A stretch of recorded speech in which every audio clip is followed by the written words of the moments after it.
সমন্বয়ক পরিচয় ব্যবহার করে চাঁদাবাজির ঘটনা এখন হাল ফ্যাশনে রূপ নিয়েছে অনেকটা।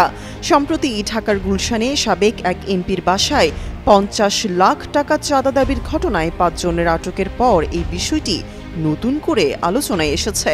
এই ঘটনার জের ধরে বৈষম্য বিরোধী ছাত্র আন্দোলন, জাতীয় নাগরিক পার্টি এনসিপি এবং গণতান্ত্রিক ছাত্র সংসদ এই তিনটি সংগঠন প্রশ্নের মুখে পড়েছে।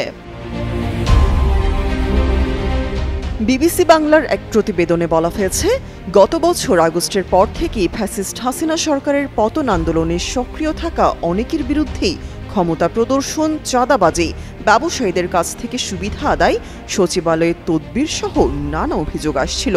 আর এটা ওইটা না, কাপড় ধোয়ার একটাই সলিউশন, চাকা অনেক। বিশেষ করে ঢাকাসহ সারা দেশে ক্ষমতাচ্যুত আওয়ামী লীগের বিভিন্ন পর্যায়ের নেতাদের কাছ থেকে চাঁদা আদায়ের অভিযোগ তীব্র আকার ধারণ করেছে। এই তিনটি সংগঠনের নেতারাই অভিযোগগুলো সম্পর্কে অবগত বলে জানিয়েছেন এবং অভিযোগ পাওয়ার সাথে সাথে অভিযুক্তদের বিরুদ্ধে ব্যবস্থা নেওয়ার দাবি করেছেন।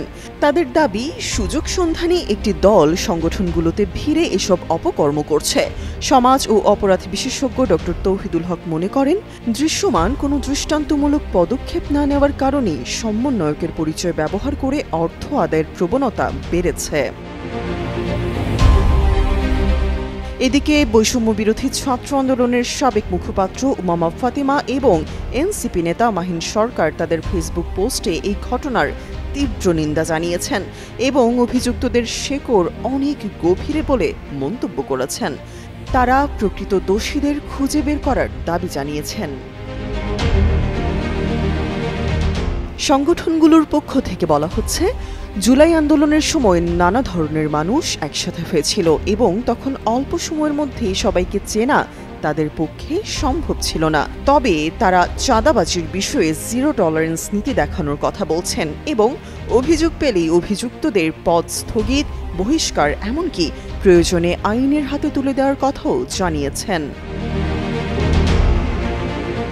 তামান্না তাবাসসুম, যুগান্তর নিউজ।